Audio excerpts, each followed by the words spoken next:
Oi, gente! Sejam bem-vindos ao meu canal. Se você é novo por aqui, eu costumo falar sobre casos criminais reais nas quartas. E nas sextas eu falo sobre mitos e lendas enquanto me maquio ou outras histórias. Então, se você gosta desse tipo de conteúdo, não se esqueça de se inscrever, deixar seu like, que é muito importante para a divulgação do canal.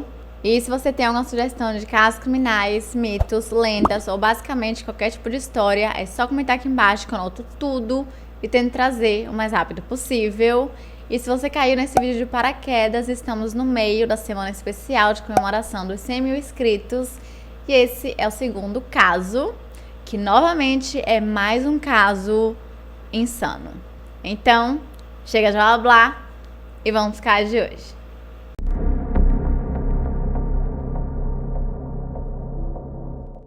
Steven Gregory Steiner nasceu no dia 18 de abril de 1965 em Merced, na Califórnia, e ele era filho de Delbert e Kay Steiner, sendo o terceiro de 5 irmãos. Na tarde do dia 4 de dezembro de 1972, enquanto Steven, que estava com apenas 7 anos de idade, estava voltando da escola, ele foi abordado por um homem que estava distribuindo panfletos religiosos e pedindo doações para caridade. E quando ele parou Steven, ele falou que ele queria conversar com a mãe dele e ofereceu carona. Então Steven, que era apenas uma criança, ele entrou no carro, que tinha também um outro homem como motorista, sem suspeitar de nada. Mas infelizmente o motorista era um pedófilo chamado Kenneth Parnell, que era extremamente manipulador. Só para vocês terem noção, ele conseguiu convencer o outro homem que estava no carro, chamado Edward Irving Murphy, de que ele tinha sido convocado por Deus para guiar espiritualmente um menino. Então, Edward aceitou super, completamente, sem nem pensar e hesitar, e ajudou Kenneth a sequestrar Steven Steiner. Quando os pais de Steven perceberam que ele estava demorando demais para chegar em casa, eles imediatamente ficaram desesperados, porque o seu filho sempre ia da escola direto para casa. Eu não sei muito bem se a escola era perto, como é que funcionava direito, mas era uma coisa comum ele estar caminhando sozinho até a casa. E naquele mesmo dia, mal sabiam eles que o seu filho já estava sendo abusado sexualmente e que toda essa tortura duraria 7 anos, 2 meses e 8 dias. Inicialmente, ele tentou resistir ao abuso, mas como ele era apenas uma criança, Parnell conseguia fazê-lo obedecer. E após uma semana, ele informou a Steven que sua família não tinha mais condições de cuidar dele e que não queriam mais de volta, o que ele não acreditou na hora, dizendo que seus pais precisavam de ajuda para cuidar de seus irmãos e irmãs. Mas Parnell continuou insistindo que ninguém queria ele, que ninguém se importava, chegando a dizer que ele já tinha conseguido a sua custódia legal e o ameaçou para impedir que ele contasse a alguém sobre todo o abuso que estava sofrendo naquela casa, além de forçá-lo a passar a usar o nome de Dennis Parnell e chamar esse homem de pai. E a família Steiner usou todas as suas energias para tentarem encontrar alguma coisa, ligaram para a polícia e tentaram fazer de tudo o que tivesse no poder deles, mas infelizmente nenhuma evidência aparecia, mas definitivamente não pela falta de esforços, e sim por diversas pequenas omissões e pura negligência. Como, por exemplo, o fato de que vários cartazes com a imagem de Steven e explicando o que tinha acontecido terem sido supostamente distribuídos no Parque Nacional de Yosemite, que, por sinal, foi o primeiro lugar onde Parnell levou Steven. Porém, aparentemente, ninguém que esteve nesse parque no final de 1972 e início de 1973 viu esses cartazes, indicando que eles, em momento nenhum, foram distribuídos. O que eu não preciso nem falar para vocês, mas com certeza atrapalhou muito no caso. E se eles tivessem distribuído, alguém provavelmente teria visto esse homem carregando um menino que estava nos cartazes. Mas isso não aconteceu. E embora Kenneth Parnell já tivesse sido condenado por agredir sexualmente um menino de apenas 9 anos de idade, ele não foi registrado como agressor sexual, embora já fosse uma lei na época. Logo, ele não estava na lista de agressores sexuais na hora que os policiais foram ver a lista de agressores sexuais. Consequentemente, ele nem se tornou um suspeito em nenhum momento. Outro erro gigantesco, monumental, que aconteceu foi o fato de que o FBI pediu a lista de funcionários de uma empresa, que por sinal era a empresa que Kenneth trabalhava, e depois de esperarem 3 meses, essa empresa deu a lista pela metade, porque aparentemente os funcionários recebiam seus pagamentos em semanas alternadas. Então, em uma semana a Parnell recebeu, na semana seguinte não, e exatamente as pessoas que recebiam nessa segunda semana estavam na lista, mas todo mundo que estava nessa primeira semana não estava na lista, incluindo Kenneth Parnell, ou seja, ele também não foi investigado, não foi questionado, não foi considerado suspeito, nada disso. No dia 2 de janeiro de 1973, apenas um mês após o sequestro, Steven foi matriculado por Kenneth Parnell na escola Steele Lane Elementary, que ficava no distrito escolar Bellevue Union, e acontece que os pais de Steven chegaram a ir nesse distrito escolar e deram vários cartazes e boletins pedindo para que eles distribuíssem em todas as escolas, porque eles mesmos não podiam fazer isso, então tinha que ser distribuído no centro e o centro entregar para todo mundo.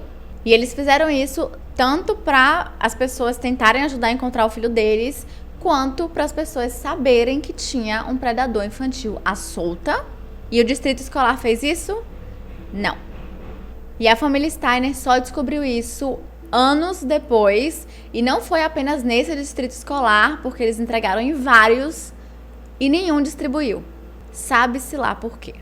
E para piorar, e pra gente ficar um pouquinho ainda mais com raiva, Delbert e Kay Steiner, os pais de Steven, entraram em contato com 2 grandes emissoras e pediram para que eles falassem sobre o caso do filho deles na televisão, porque dessa forma muita gente veria e provavelmente alguém talvez tivesse alguma pista de alguma coisa, mas ambas as emissoras falaram que o caso de Steven Steiner era muito velho e que eles não poderiam ajudar.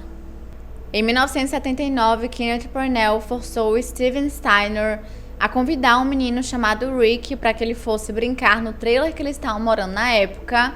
E quando o menino chegou lá, que por sinal tinha apenas 10 anos de idade, Parnell ofereceu $5 para que ele fizesse favores sexuais, o que obviamente o menino recusou e nunca mais voltou para lá.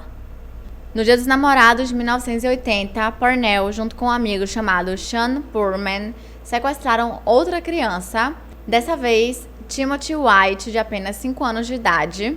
E o mais surreal é que em outras tentativas de sequestro, que felizmente deram errado, Parnell tinha pedido a ajuda de Steven, mas a esse ponto ele já estava um pouco mais velho e conseguia entender melhor a situação e recusou todas as vezes. E assim que Timothy chegou, ele se apegou muito a ele e a partir desse momento jurou para si mesmo que faria de tudo para que ele não sofresse o mesmo abuso que ele sofreu.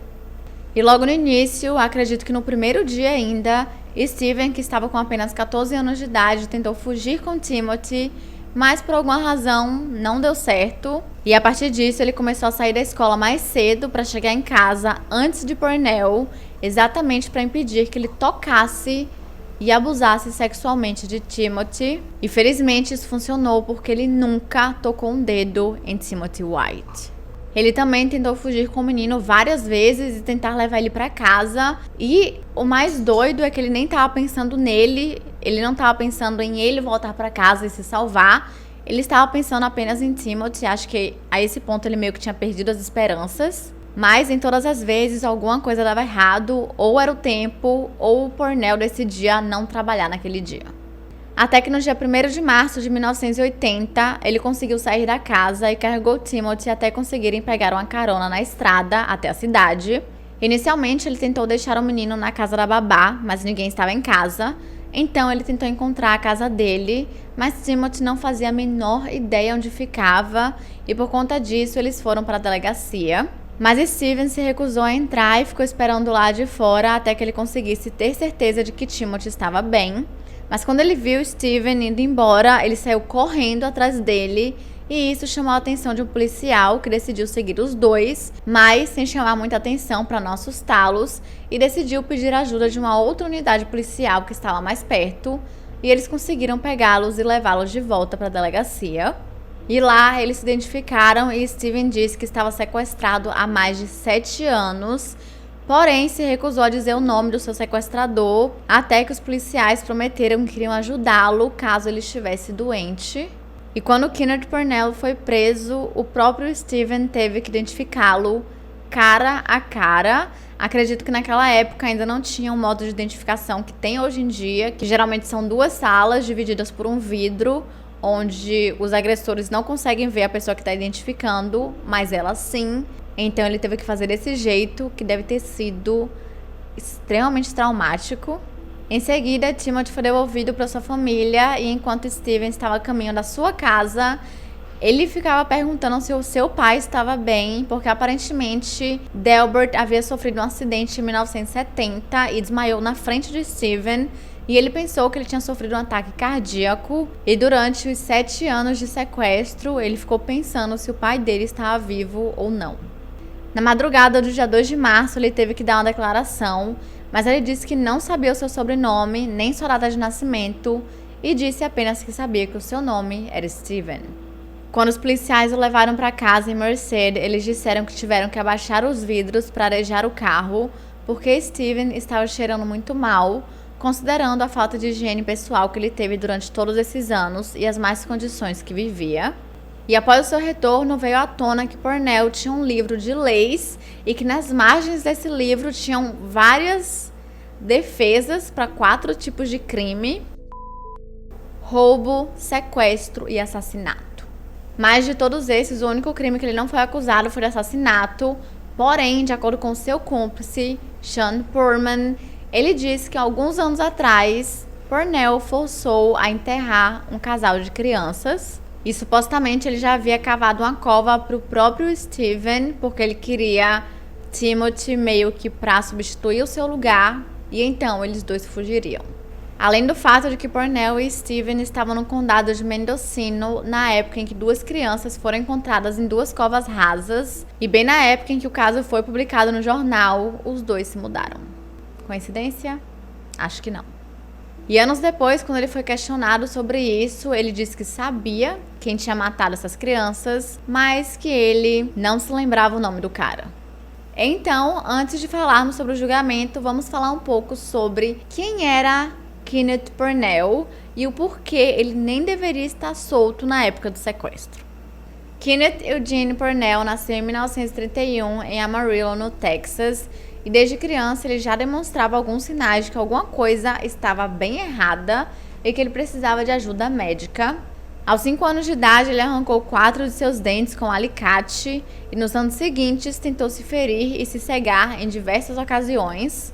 Aos 13 anos, em 1945, ele foi agredido sexualmente por um homem mais velho e após essa experiência traumática, ele ateou fogo em um pasto e foi enviado para um centro juvenil, onde o seu psiquiatra o avaliou e disse que ele tinha uma séria disposição sofisticada para a perversão.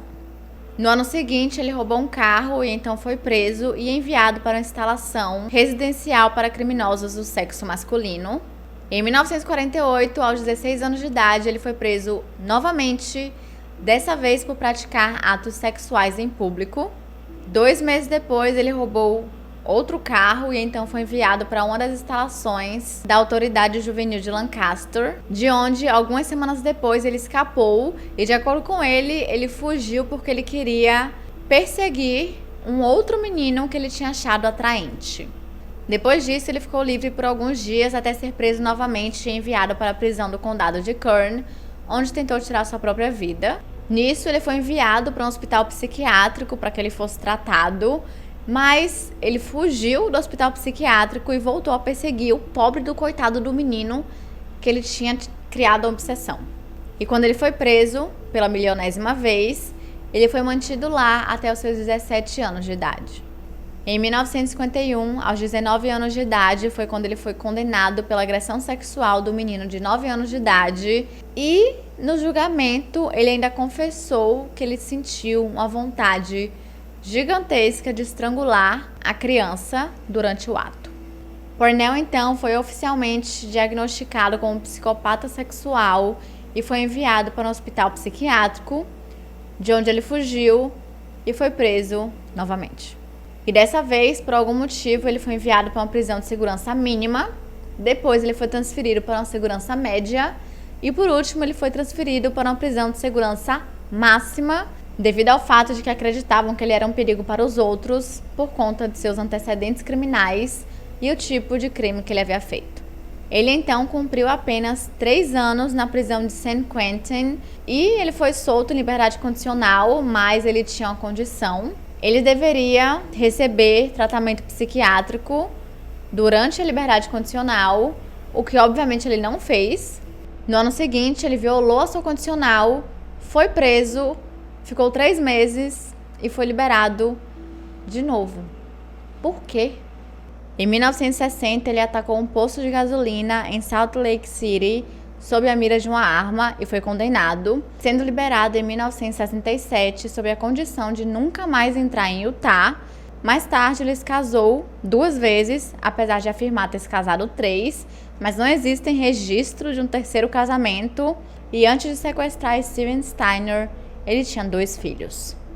No julgamento sobre o sequestro, Steven inicialmente negou ter sido abusado sexualmente, mas após ser confrontado com as fotos que Pornell tinha tirado dele, que eram indecentes, ele confirmou que havia sido abusado centenas de vezes.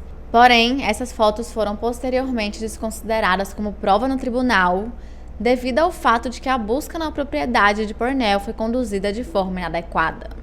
Pelo fato de o Estatuto de Limitações para Agressão Sexual na Califórnia, na época, ser de apenas 3 anos, Pornell não pôde receber nenhuma acusação em relação a isso, que tenha ocorrido antes de 1977. Porém, apesar do fato de que a promotoria admitiu que eles ainda poderiam tê-lo acusado de 87 acusações de agressão sexual contra Steven, eles não o fizeram porque achavam que o dano psicológico que Steven já havia sofrido era demais e eles não queriam piorar isso. Então, Kenneth Pornell não recebeu uma única acusação desse tipo, seja pelo caso de Steven ou pelas outras diversas crianças que ele já havia abusado.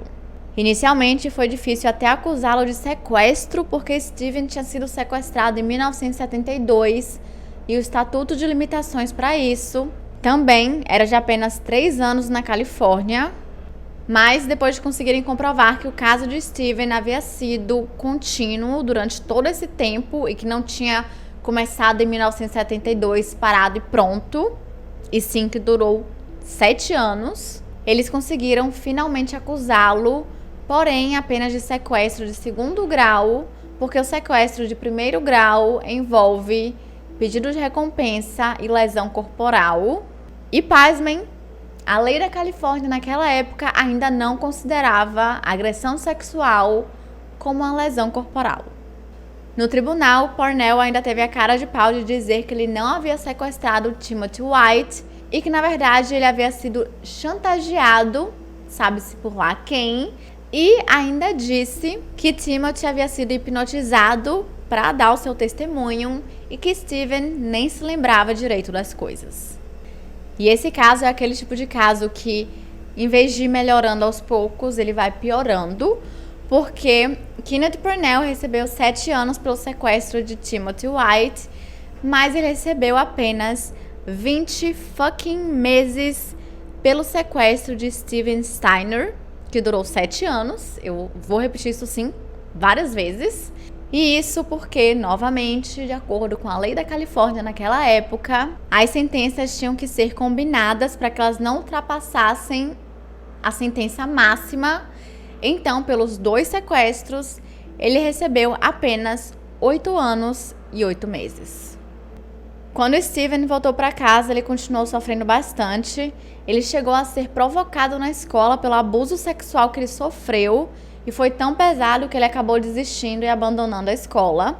E em casa, tudo também estava muito difícil, porque durante todo o tempo em que ele ficou com Pornell, ele teve uma criação bem diferente da que tinha antes em casa. E ele passou a ter 100% a liberdade para beber e fumar quando quisesse, e até encorajado a isso, sendo que quando ele voltou, ele teve que se readaptar à vida saudável e normal de sua família, o que acabou gerando vários conflitos. Ele chegou até a questionar publicamente se todos estariam melhor se ele nunca tivesse voltado para casa, e aparentemente seus pais se recusaram a buscar aconselhamento e levá-lo para terapia. O que é muito triste, porque ele foi torturado por 7 anos Então ele definitivamente teve sequelas disso e ele precisava ser tratado para que conseguisse voltar à sua vida da forma mais normal possível. E até mesmo pessoas que nunca passaram por situações desse tipo precisam fazer terapia, porque terapia é para todo mundo. Imagina ele. E a situação estava tão ruim em sua casa que o seu próprio pai o expulsou de casa em um certo momento. Então, o próprio pai, que passou 7 anos procurando por ele, o expulsou de casa. E mais tarde, muitas pessoas falaram que esse retorno de Steven foi muito complicado. Ele estava realmente em uma outra vibe, bem mais irresponsável, não estava nem aí para as coisas e fumava, bebia, fazia o que ele bem entendesse, o que ele bem quisesse. Mas, finalmente, perto dos seus 20 anos de idade, lá para os 20, 21, por aí, ele começou a realinhar sua vida e conseguiu colocar tudo nos trilhos novamente. Ele fez várias aparições na televisão em nome de sua causa, que eram crianças desaparecidas e vítimas de abuso sexual. E quando a minissérie sobre a sua vida foi ao ar na televisão, isso lhe trouxe um grande alívio, porque finalmente as pessoas saberiam exatamente pelo que ele passou.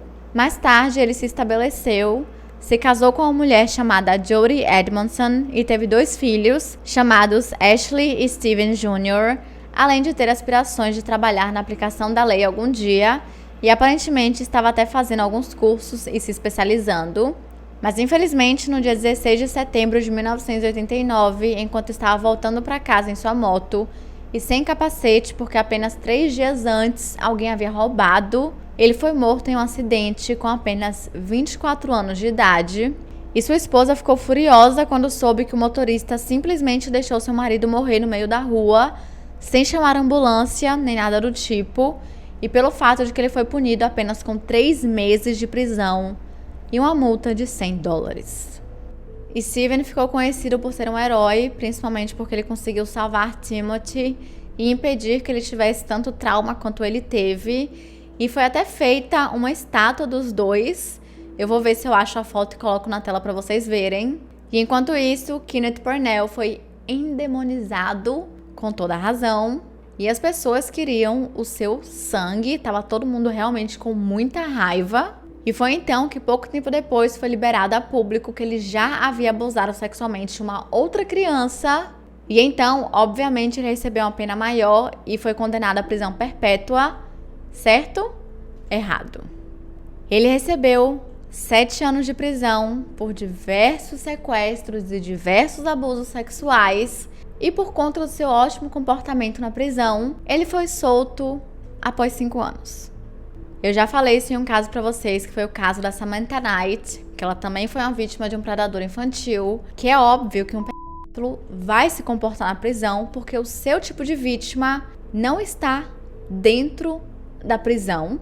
Nunca, jamais eles devem ser liberados assim, tranquilamente na rua. Pelo menos eles têm que ser forçados e comprovados que eles estão recebendo tratamento para isso, mas isso não acontece. E então, surpreendendo um total de 0 pessoas, ele obviamente voltou para os seus hábitos anteriores. Na verdade, ele foi preso em 2004 em uma operação policial, na qual foi descoberto que ele estava tentando comprar uma criança de 4 anos de idade online. Felizmente, dessa vez ele permaneceu na prisão e em 2008 faleceu de causas naturais aos 76 anos de idade. E em relação aos seus cúmplices, Edward Irving Murphy recebeu 2 anos de prisão e Sean Porman aparentemente era menor de idade, então ele foi para a detenção juvenil.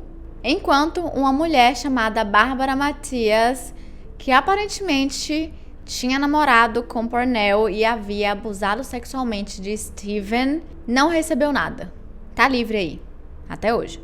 Felizmente, a volta de Timothy White para casa foi muito mais tranquila e ele foi uma das pessoas que segurou o caixão de Steven em seu funeral. Ele até perdoou publicamente Sean Porman, dando um abraço nele por conta do seu sequestro, porque ele acreditava realmente que ele havia sido manipulado a fazer aquilo e que não era sua real intenção. Mais tarde, ele se tornou vice-xerife, defendeu vítimas de abuso infantil e falou contra o abuso sexual em todas as chances que teve. Ele também se casou e teve 2 filhos, além de ajudar a colocar Kenneth Parnell na prisão permanentemente quando foi novamente preso. Mas, infelizmente, aos 35 anos de idade, ele teve uma embolia pulmonar e acabou falecendo. Então, infelizmente, nesse caso, eu acho que é o único caso dessa semana especial que não teve um final feliz, entre muitas e muitas aspas, porque os 2 acabaram falecendo depois, de formas terríveis. Mas esse caso fica ainda mais insano, porque não acabou por aqui. Ainda tem uma pequena informação sobre um membro da família Steiner. O irmão mais velho de Steven, Cary Steiner, que tinha 11 anos na época do desaparecimento, foi condenado em 1999 por matar 4 mulheres jovens no Parque Nacional de Yosemite, onde ele trabalhava, ficando conhecido como The Yosemite Park Killer. Ou seja, ele se tornou um serial killer do nada, porque de acordo com as informações que eu encontrei, eu não fui muito a fundo, porque eu acho que dá pra fazer um caso apenas sobre ele. Quando ele era criança, ele era super amável e fofinho.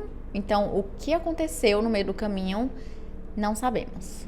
De acordo com Cary, em uma tentativa de ganhar um pouco de simpatia com a situação de seu irmão, ele sugeriu que havia sido negligenciado por sua família, enquanto ele se concentrava no retorno de Steven. E embora seus pais admitissem isso, dizendo que eles realmente negligenciaram seus filhos porque estavam muito preocupados em encontrar Steven, obviamente o júri não caiu nesse papo, porque ele chegou a confessar que antes mesmo do desaparecimento de seu irmão, ele já tinha vontade de matar mulheres. Então ele definitivamente não era tão fofinho assim. Paz e amor. E depois que os restos mortais das 4 mulheres foram encontrados em 1997 no Parque de Yosemite, Cary foi praticamente um dos primeiros suspeitos e ele confessou tudo, mas claro, não antes de tentar fazer um acordo, negociando a sua confissão em troca de suprimentos de infantil. E hoje em dia ele está no corredor da morte da prisão de San Quentin e tem 60 anos de idade. E se vocês quiserem um caso sobre ele, porque eu não sei direito que eu não fui muito a fundo, mas eu acho que tem bastante informação, então comentem aqui embaixo. E é isso, gente, esse foi o segundo caso da semana especial de comemoração de 100 mil inscritos. Não se esqueçam de se inscrever, deixar seu like, que é muito importante para a divulgação do canal. E se você tem alguma sugestão de casos criminais, mitos, lendas ou basicamente qualquer tipo de história, é só comentar aqui embaixo que eu anoto tudo e tento trazer o mais rápido possível. E se vocês também tiverem alguma sugestão dos temas das próximas semanas especiais, comentem aqui também que eu quero muito saber. Lembrando que a nossa próxima semana especial já está muito perto, porque já é mês que vem, no Halloween. E é isso, até amanhã!